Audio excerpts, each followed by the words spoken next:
Shri Swami Samarth. Welcome back to Hemangi Shela channel. आज पुन्हा एकदा नवीन रेसिपीसह आपण भेटत आहोत. तर या भाज्या बघून तुमचा एकूणच अंदाज आला असेल की आपण काय करणार आहोत. आज आपण करणार आहोत पावभाजी. तर पावभाजीसाठी मी काय काय घेतलं आहे.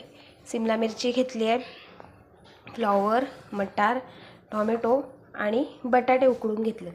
पहिल्यांदा विचार केलेला ब्रेड होता घरात, विचार केला सँडविच करावं, पण नंतर विचार केला सँडविच करायचं मग पोटभरीचं काही होणार नाही, म्हणून मग पावभाजीचा बेत केलेला आहे. तर एवढ्या सगळ्या भाज्या घेतलेल्या आहेत त्या आपण पहिले सगळ्या भाज्या धुवून कुकरमध्ये 4 ते 5 शिट्ट्या या भाज्या शिजवून घेऊयात. इकडे बघा, आपण नंतर कुकरमध्ये या भाज्या एवढ्या पाणी घेतलेलं आहे.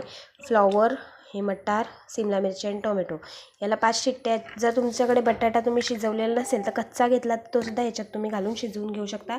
याच्या व्यतिरिक्त तुम्ही बीट, गाजर जे काही तुम्हाला आवडत असेल दोन्हीपैकी तेही पावभाजीमध्ये हे भाज्या शिजवताना घालून घ्यायचं आहे.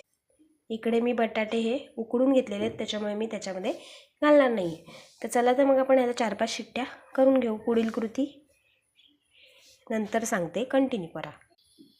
आता या कुकरला 4 ते 5 शिट्ट्या करून घेऊया आपण. आता आपल्या या भाज्या शिजलेल्या आहेत. आता आपण मॅशरनी या भाज्या अशा मॅश करून घेऊया.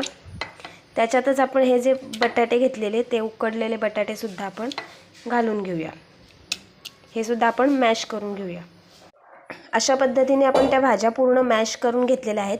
पुढची कृती, इकडे गॅसवर कढई गरम करत ठेवलेली आहे.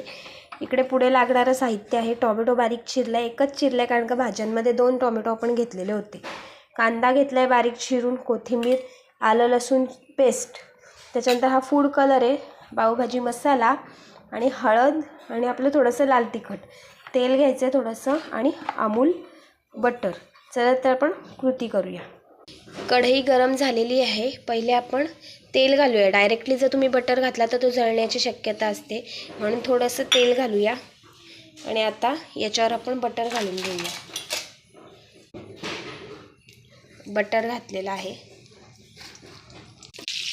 बटर आपला हा पूर्णपणे वितळला की त्याच्यामध्ये आपण आलं लसूण पेस्ट घालून घेऊया. आलं लसूण पेस्ट घातल्यानंतर त्याच्यात हा बारीक चिरलेला कांदा, त्याच्यानंतर टोमॅटो, कांदा गोल्डन ब्राऊन झाल्यावर त्याच्यात हळद आणि आपला लाल तिखट घालायचं आहे आणि थोडासा पावभाजी मसाला घालून घ्यायचा. मसाले पूर्ण एकजीव केल्यानंतर हे आपण ज्या भाज्या शिजवून मॅश करून घेतल्यात ते आपण ॲड करूया. व्यवस्थित एकजीव करून घेऊया. अशा प्रकारे आपली पावभाजी तयार आहे.